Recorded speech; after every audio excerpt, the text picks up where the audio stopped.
माँ जीजाबाई से वीरता की कहानियां। रात गहरी हो चुकी थी। राजगढ़ किले के आंगन में चांदनी दूध की तरह बिखरी हुई थी। ठंडी हवा बह रही थी और दूर कहीं पहरेदारों के कदमों की धीमी आवाज सुनाई दे रही थी। छोटे छत्रपति शिवाजी महाराज, जिन्हें घर में प्यार से शिवबा कहा जाता था, अपनी माँ जिजाबाई की गोद में सिर रखे लेटे थे। उनकी आंखों में उत्सुकता चमक रही थी।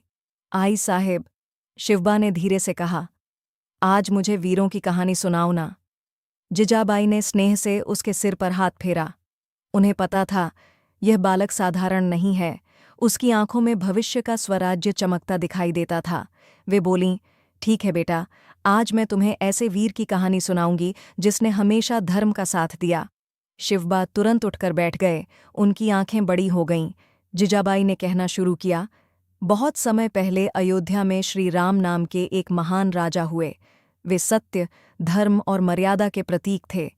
जैसे जैसे माँ बोलती गईं, शिवबा के मन में चित्र बनने लगे। घने जंगल, धनुषधारी राम और अन्याय के विरुद्ध उनका साहस। राम ने अपने पिता की आज्ञा मानकर वनवास स्वीकार किया।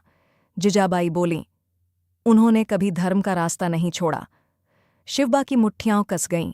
आई, क्या सच्चा वीर वही होता है जो धर्म के लिए सब कुछ सह ले? जिजाबाई की आंखों में गर्व चमक उठा। हाँ बेटा, सच्चा वीर वही होता है जो अपने सुख से पहले दूसरों की रक्षा करे। कुछ देर शांति छाई रही। दूर कहीं रात का पंछी बोला। फिर जिजाबाई ने दूसरी कथा शुरू की। अब सुनो, महाभारत के महान धनुर्धर अर्जुन की कहानी। उन्होंने बताया कि कैसे अर्जुन ने कठिन साधना से अद्भुत धनुर्विद्या सीखी, कैसे उन्होंने गुरु की आज्ञा और धर्म का पालन किया। शिवबा पूरी तन्मयता से सुन रहे थे। कभी उनकी आंखें फैल जातीं, कभी वे जोश में आगे झुक जाते। आई, वे उत्साह से बोले, मैं भी तलवार चलाना सीखूंगा और कमजोरों की रक्षा करूंगा। जिजाबाई ने तुरंत उसके कंधे पर हाथ रखा और गंभीर स्वर में बोलीं, याद रखना बेटा, तलवार उठाना आसान है, पर उसे धर्म के लिए उठाना ही सच्ची वीरता है।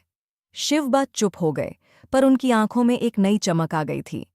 थोड़ी देर बाद जिजाबाई उसे लेकर किले की प्राचीर पर पहुंचीं। सामने दूर दूर तक पहाड़, जंगल और गांव चांदनी में नहाए हुए थे।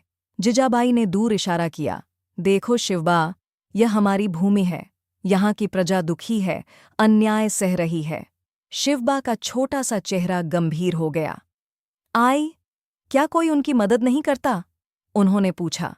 जिजाबाई का स्वर धीमा पर दृढ़ था। इसीलिए तो मैं तुम्हें वीरों की कहानियां सुनाती हूं, ताकि एक दिन तुम अन्याय के खिलाफ खड़े हो सको।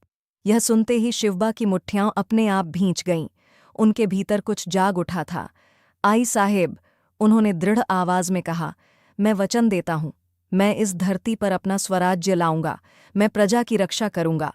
जिजाबाई की आंखें भर आईं। उन्होंने शिवबा को अपने सीने से लगा लिया। मुझे तुम पर विश्वास है मेरे बेटे, वे बोलीं। फिर उन्होंने शिवबा के माथे पर तिलक लगाया और आशीर्वाद दिया। धर्म की रक्षा करना, स्त्रियों का सम्मान करना